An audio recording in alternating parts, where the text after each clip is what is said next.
विद्यार्थी मित्रांनो, आपण मागील व्हिडिओमध्ये निबंध लिहिण्यासाठी कोणकोणत्या आवश्यक गोष्टी आहेत ते पाहिलेले होते.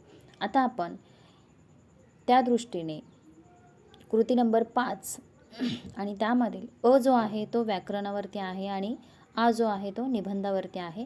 आपल्याला 12वीच्या बोर्ड एक्झामसाठी वर्णनात्मक, व्यक्तिविषयक, चित्रणात्मक, आत्मवृत्तात्मक, कल्पनाप्रधान आणि वैचारिक या निबंध प्रकारातील प्रत्येक एक निबंध जो आहे तो अतिशय महत्त्वाचा आहे. या 5 निबंधापैकी तुम्हाला एक विषय निवडायचा आहे आणि त्यावरती निबंध लिहायचा आहे. 5 विषयापैकी एका विषयावर सुमारे 300 शब्दापर्यंत निबंध लिहिणे अपेक्षित आहे आणि यासाठी तुम्हाला 10 गुण आहेत. ठीक आहे. अभ्यासक्रमातील निबंधाचे जे प्रकार आहेत ते आपल्याला कोणकोणते आहेत, तर या निबंधामध्ये वर्णनात्मक निबंध, व्यक्तिचित्रणात्मक निबंध, आत्मवृत्तात्मक निबंध, कल्पनाप्रधान निबंध आणि वैचारिक निबंध हे आपल्याला 5 प्रकार अभ्यासासाठी आहेत. याच्यामध्ये कृतीपत्रिकेतील कृती 5 आ हा जो प्रश्न आहे तो निबंधासाठी असणार आहे. याच्यामध्ये विषय जो आहे तो विषय अतिशय महत्त्वाचा आहे. विषय समजून घेऊन जर आपण निबंध लिहिला तर तो निबंध उत्कृष्ट होऊ शकतो. आता निबंध 5 प्रकारचे आहेत. त्याच्यामध्ये वर्णनात्मक निबंध जो आहे तो कशा पद्धतीनं लिहिला पाहिजे, त्याच्यामध्ये वर्णन कशामध्ये आलं पाहिजे, तर आपण पाहिलेल्या एखाद्या प्रसंगाचे, दृश्याचे, वस्तूचे किंवा व्यक्ती वा प्राण्याचे असे जे वर्णन आहे ते वर्णन शब्दांनी केलेले प्रत्येकारी चित्रण जे आहे ते म्हणजेच वर्णनात्मक निबंध होय. याच्यामध्ये ठळक वैशिष्ट्ये कोणती आहेत, तर ठळक वैशिष्ट्यामध्ये प्रसंगातील, दृश्यातील, वस्तूतील बारकाव्यासहित तपशील येणे आवश्यक आहे. म्हणजे ते प्रसंग असतील, दृश्य असतील किंवा वस्तू अशा ठिकाणी बारकावे जे आहेत ते तपशिलामध्ये येणे आवश्यक आहे. दुसरं ठळक वैशिष्ट्य म्हणजे व्यक्ती किंवा पशुपक्ष्यांच्या संदर्भातील हालचाली, सवयी, लकबी यांचे सुद्धा वर्णन निबंधामध्ये आलेले असले पाहिजे. तिसरी महत्त्वाची गोष्ट किंवा वैशिष्ट्य म्हणू आपण वस्तू, ठिकाण, दृश्य यांचे हुबेहूब प्रत्येकारी वर्णन आपल्याला लिहिता आले पाहिजे, जेणेकरून ते वर्णन डोळ्यासमोर चित्राच्या माध्यमातून उभे राहील. चौथे ठळक वैशिष्ट्य म्हणजे भाषा साधी, ओघवती आणि प्रत्येकारी व चित्रदर्शी असली पाहिजे. या वैशिष्ट्यांना अनुसरून वर्णनात्मक निबंध लिहिणे गरजेचे आहे. जर अशा पद्धतीने वर्णनात्मक निबंध लिहिला तर निश्चितपणे आपल्याला चांगल्या पद्धतीने मार्क्स पडू शकतात. आता दुसरा जो आहे निबंधाचा प्रकार व्यक्तिचित्रणात्मक निबंध.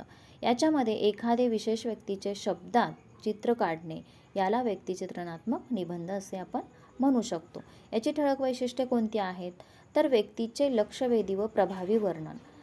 दुसरे महत्त्वाचे वैशिष्ट्य म्हणजे व्यक्तीच्या हालचाली, लकबी, बोलण्याची पद्धती, विचार व दृष्टिकोन वगैरे घटकांचे प्रत्येकारी वर्णन हे आले पाहिजे. तिसरे वैशिष्ट्य म्हणजे व्यक्तिमत्वाचे सर्व पैलू दर्शवणारे हुबेहूब व्यक्तिचित्रण. आणि चौथा म्हणजे महत्त्वाचा मुद्दा लालित्यपूर्ण प्रत्येकारी भाषेचा वापर या निबंधामध्ये आवश्यक आहे. आता इथे एक छोटंसं आपल्याला पाहायला मिळतं बघा, आमचे मनोहर काका व्यक्तिचित्रणात्मक निबंध आहे आणि त्याच्यामध्ये मुद्दे दिलेले आहेत. या मुद्द्याच्या आधारे निबंध लिहायचा म्हटलं की आपल्याला सहजपणे जमून जाईल. आता आमचे मनोहर काका व्यक्तीची प्राथमिक ओळख म्हणजेच ते कोण आहेत, कशा आहेत, कोणत्या क्षेत्रात कार्यरत आहेत, लेखकांशी नाते, दर्शनी रूप, पेहराव, वृत्ती, व्यक्तीची इतरांशी वागण्याची पद्धत, सहवासाचा परिणाम, व्यक्तीचे उपजीविकेचे साधन, छंद, छंदाचे महत्त्व, लेखकाला झालेला फायदा अशा पद्धतीने विविध माध्यमातून व्यक्तिचित्रणात्मक निबंध जो आहे तो साकारला जातो आणि याच्यामध्ये लालित्यपूर्ण प्रत्येकारी भाषेचा वापर करावा लागतो. ठीक आहे.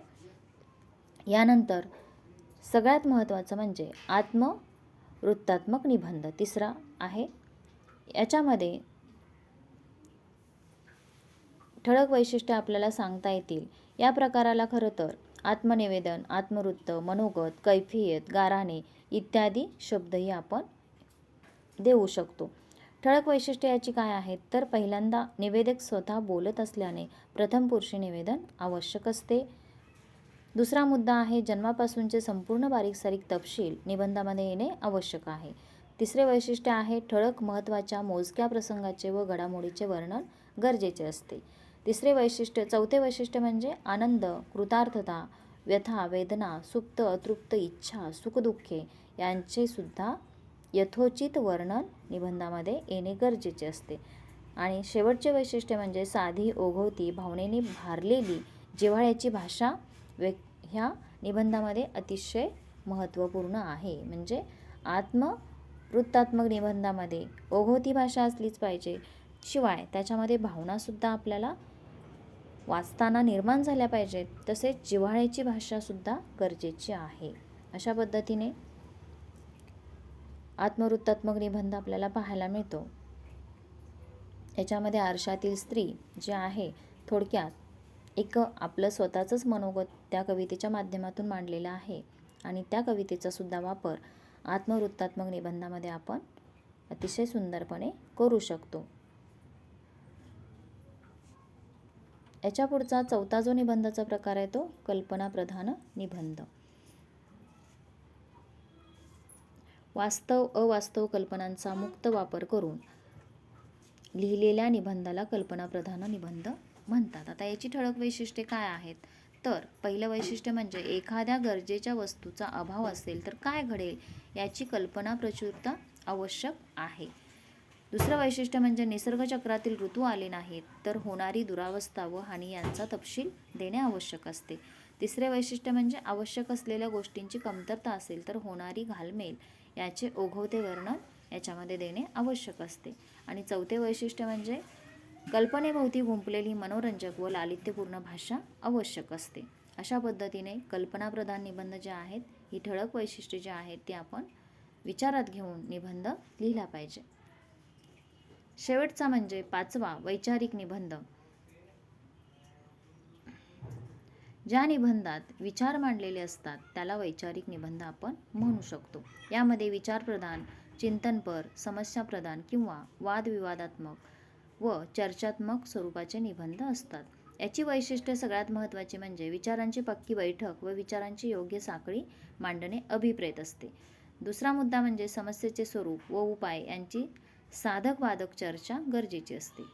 तिसरा महत्त्वाचा मुद्दा म्हणजे वादविवादाची योग्य दर्जेदार मांडणी अतिशय महत्त्वाची असते. चौथा म्हणजे गंभीर, विचारगर्भ, विवेकी भाषा आवश्यक असते. या निबंधामध्ये अतिशय महत्त्वाची गोष्ट म्हणजे सकारात्मक आणि नकारात्मक या दोन्ही गोष्टी असतात आणि त्यातून सकारात्मकता कशी आहे ही मांडण्याचा प्रयत्न लेखकाने केला पाहिजे, तर तो निबंध उत्कृष्ट दर्जाचा ठरू शकतो. अशा पद्धतीने हे निबंधाचे 5 प्रकार आहेत. या निबंधाच्या 5 प्रकारापैकी तुम्हाला एक प्रकार निवडून त्याच्यावरती निबंध लिहायचा आहे. तर एका प्रकारच्या निबंधाचा सराव जर उत्कृष्टपणे केला तर त्याच्यावरती त्या विषयावरती छान निबंध तुम्ही लिहू शकता. तर विद्यार्थी मित्रांनो, अशा पद्धतीने निबंध लेखनाची तयारी करा आणि माझ्या चॅनेलला सबस्क्राईब करायला, लाईक करायला अजिबात विसरू नका. थँक्यू.